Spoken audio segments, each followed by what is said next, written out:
to the Force Always. My name is Diz, aka David Zammit. Let's get on with the show with the news, the views, the reviews, and interviews. Just to let you know, even though I'm wearing this jacket, it is 40 degrees. 40 degrees. That's hot in our temperature gauge here in Melbourne, Australia today, and it's going to get hotter. So I'm just going to be the Force Always and get this done. Yeah. Anyway, so the actual Star Wars news, AI is rampaging all over YouTube with amazing looking AI fan films. I've got another one I'm going to review later in the show. It's a very notable scene that is connected in The Empire Strikes Back. Let that be a reviewed in the reviews later on, so stick around. To more news, there is no news, which is good news for Starfighter still, which is okay. We're way more than a year out. 2027 Starfighter comes out. No news, no photos, nothing at all. But my only thing is that I'm sort of predicting some sort of just wild guess here that the Super Bowl that's coming up in America, the NFL football, I think we may get a possible sneak peek to Starfighter. I've just got this small feeling. But anyway, that's my feeling. And that's the news, which is no news. But what's concerning to the news for Star Wars is Mandalorian and Grogu trailer, next teaser, next trailer, whatever it is, still hasn't arrived. So we're just sort of sitting on what we know so far, which the trailer is pretty much summed up as it looks like the TV show. I'm wishing, and many others are wishing out there, that they can create a trailer of excitement. And I'm still, I'm on board. I'm going to be seeing this in 3 or 4 months' time. That's exciting to know. So that particular film, Mandalorian and Grogu, comes out in about 3 or 4 months' time. So stick around for that.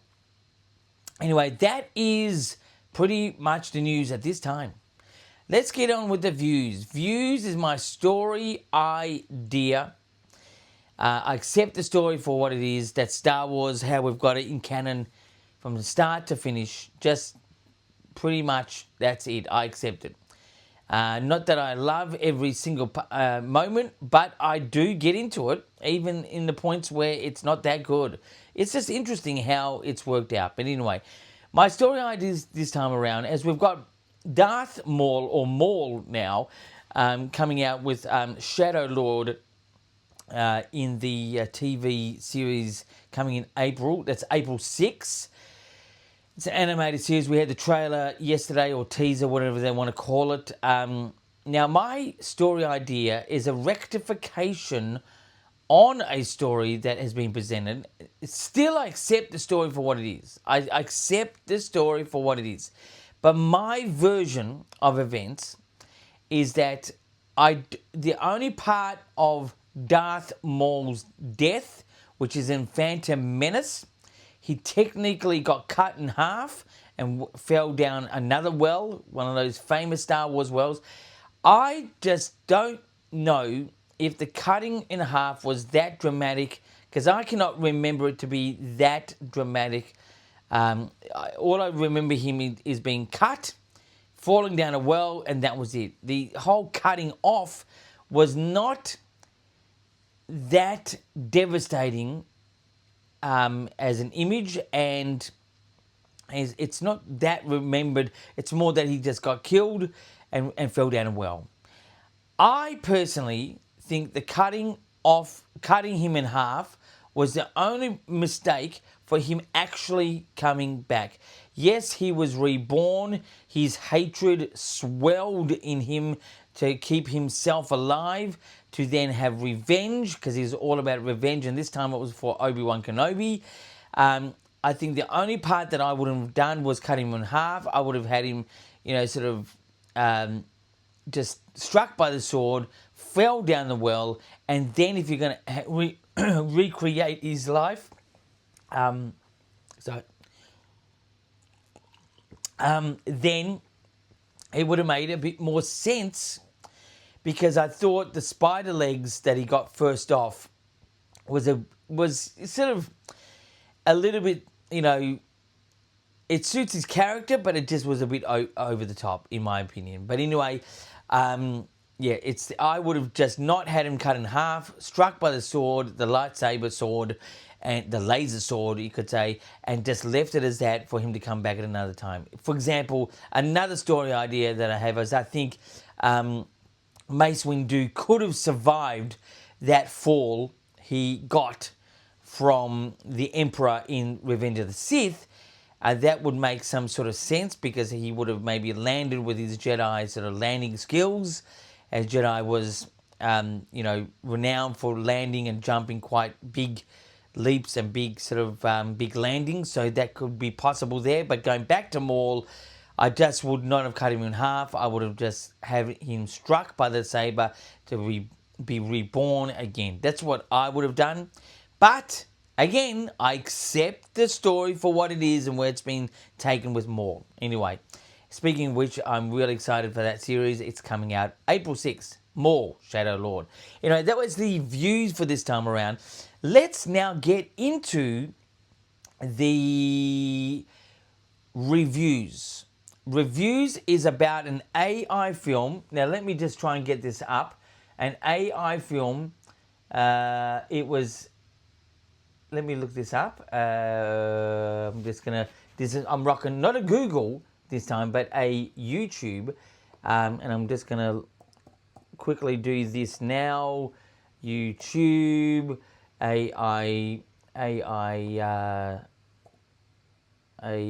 Star Wars fan films. Let's have a look what it brings up. Yes, it has. The one I'm talking about today is Star Wars The Empire Invades Cloud City during Empire Strikes Back. It's on Tales Untold, the YouTube channel. Star Wars The Empire Invades Cloud City during the Empire Strikes Back. This is, I'm going to say, it could have got an 11 out of 10. I can't give it a 10 out of 10. I'm going to give it 9.5 out of 10. But everything in this was 11 out of 10, besides one part I thought just needed attention. That part is pretty much the last 2/3 of this fan film. The music seems to, well, especially the last half, this music doesn't suit the actual, the scene that's going ahead. Personally, in my opinion, the music is good and it sounds great, but it doesn't suit the sort of the tension that's happening in the second half, and that's the only thing I would have said. That's the 0.5 off. So 9.5 out of 10. It's definitely an 11 out of 10 besides that part, but it's an absolute amazing looking fan film. But not just that, yet again, it's a great story. It sort of gives you a little bit of nostalgia in it, obviously being Empire Strikes Back, but it's absolutely great. Check that one out right now.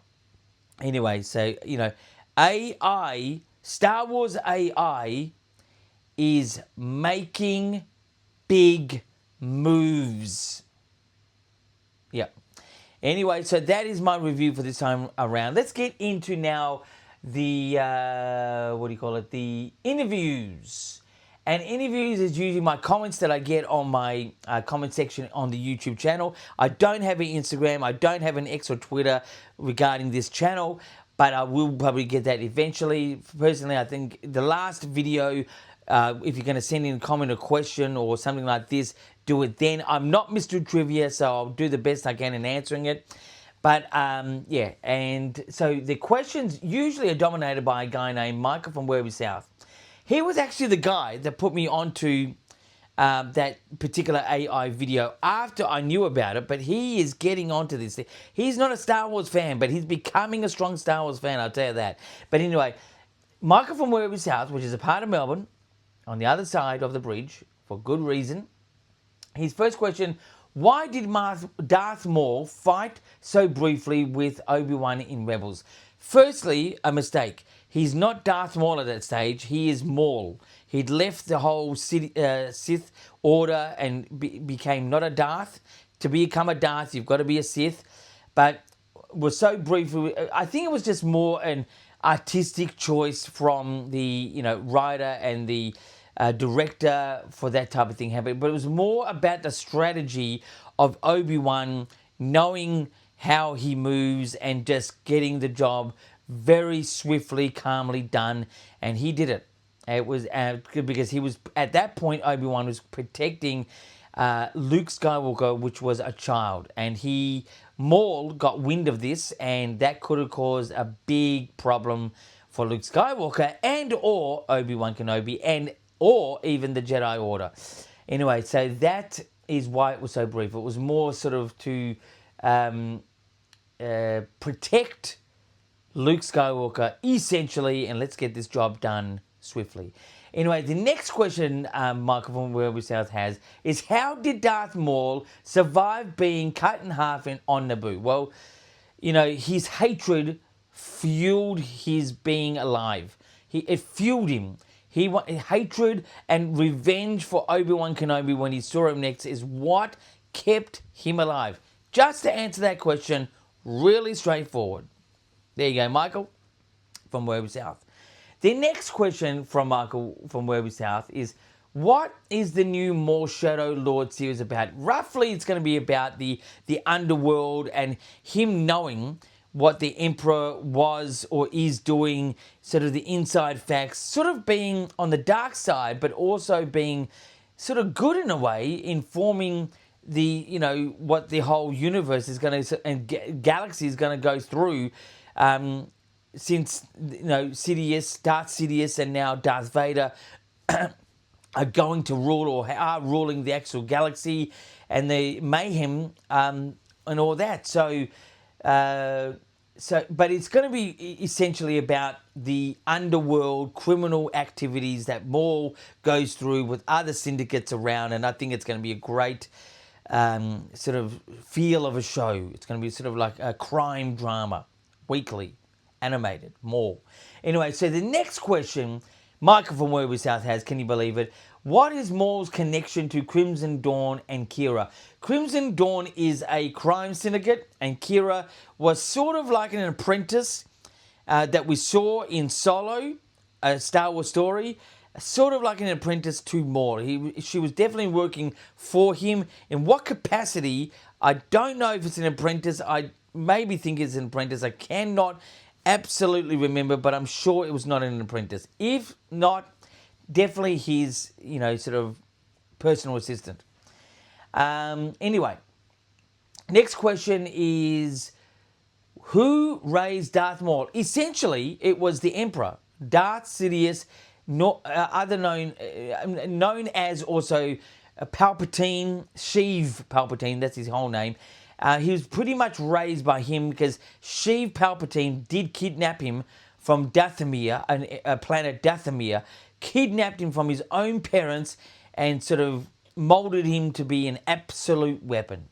That's pretty much who raised Darth Maul. Technically, his name was Maul. At that stage, he was not a Sith. He was the apprentice until he was pronounced an apprentice of Darth Sidious or the Emperor or whatever you want to call. But that's pretty much it. The Palpatine / Sidious, the same character, raised Maul. Now, the final question from our comment section and Michael is, what happened to Darth Maul after Naboo? Again, when he got chopped in half, he died technically from in the galaxy, but was able to survive. And again, his hatred fueled him. His revenge for Obi-Wan fueled him, trying to find a way to get Obi-Wan Kenobi. It just fueled him. He just kept alive, got spider legs in the beginning, then got mechanical legs, and then I think got a more modified regular legs later on. And that's it. That's what happened to Maul after Naboo. He just survived living on the hatred and revenge for Obi-Wan Kenobi. Anyway, that is the show for this time around. Please subscribe to the channel. I'm the Force Always. You're the Force. We're all the Force Always. I'm here 3 or 4 times a week, usually about 3 times a week, with the news, the views, reviews, and interviews. And until next time, my friends, keep rocking.